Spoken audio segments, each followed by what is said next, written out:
হযরত ইবনে আবু হুরায়রা রাদিয়াল্লাহু তাআলা বলেন, এক গ্রুপে দুইজন সাহাবী একসঙ্গে মুসলমান হইলেন। তাদের মধ্যে একজন জিহাদে শহীদ হইলেন আর দ্বিতীয়জন 1 বছর পর মারা গেলেন।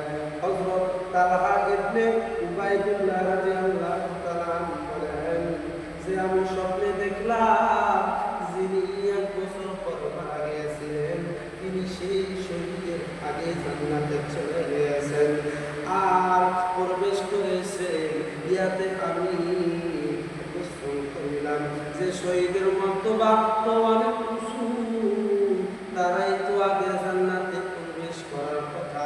এই বিষয়টি আমি নিজে হুজুর সাল্লাল্লাহু আলাইহি ওয়াসাল্লামকে সাল্লামের নিকট আরজ করিলাম কিংবা অন্যকে আরজ করিলাম। হুজুর সাল্লাল্লাহু আলাইহি ওয়াসাল্লাম ইরশাদ ফরমাইলেন, যে ব্যক্তি পরে মারা গিয়েছে তোমরা কি তাহার নিকট সমূহ দেখেছো পাও না যে তাহা কত বৃদ্ধি পাইয়াছে?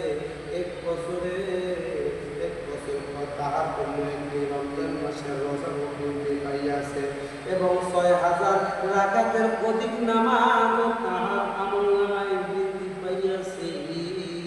ও বন্ধুগণ, হাদিসটি বুঝাইয়া দেয় যে প্রথমে দুইজন বন্ধু একসঙ্গে মুসলমান হয়েছে। মুসলমান হওয়ার পর প্রথম বন্ধুটা শহীদ মর্যাদা লাভ করেছে আর দ্বিতীয় বন্ধুটা 1 বছর পর দুনিয়া থেকে চলে গিয়েছে। কিন্তু একজন তালহা ইবনে আব্দুল্লাহ রাদিয়াল্লাহু তাআলা বলেন যে আমি স্বপ্নে দেখেছি দ্বিতীয়জন 1 বছর পর মারা যাওয়ার পর যিনি আগে মারা গিয়েছে তার সে আগে জান্নাতে প্রবেশ করেছে। এই জন্য হুজুর পাক সাল্লাল্লাহু আলাইহি ওয়াসাল্লামের কাছে আরজ করিলাম, কিন্তু আরজ করে আল্লাহ হুজুর পাক সাল্লাল্লাহু আলাইহি ওয়াসাল্লাম বললেন যে পরে মারা গিয়েছে 1 বছর পর মাহে রমজান মাসে লোকটা পাওয়ার কারণে এই লোকটা রমজান মাসে রোজা থাকার কারণে এই লোকটা রমজান মাসে রোজা থাকার কারণে এই লোকটা রমজান মাসে নামাজ কালাম করার কারণে আল্লাহ তাআলা এই ব্যক্তিকে জান্নাতে প্রবেশ করাইছেন। সুবহানাল্লাহ।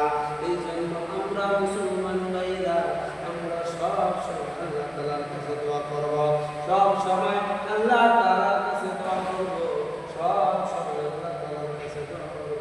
মুসলমান ভাইরা আমরা যদি সব সময় আল্লাহ তাআলার কাছে দোয়া করি, আমরা যদি আল্লাহ তাআলাকে বলি ও আমার আল্লাহ, যদি আমরা প্রতি নামাজে ওয়াক্ত নামাজে দাঁড়াইয়া রব্বির হামহুমা বলিয়া সুন্দরভাবে দোয়া করিয়া বলি আল্লাহ আমাদেরকে রব্বুল আলামিন রমজান মাসে প্রদান করিয়েন, তাহলে আল্লাহ তাআলা কিন্তু কবুল করে নেবেন। ও মুসলমান ভাইরা রে, আমরা সব সময় 5 ওয়াক্ত নামাজ আদায় করার চেষ্টা করব ইনশাআল্লাহ।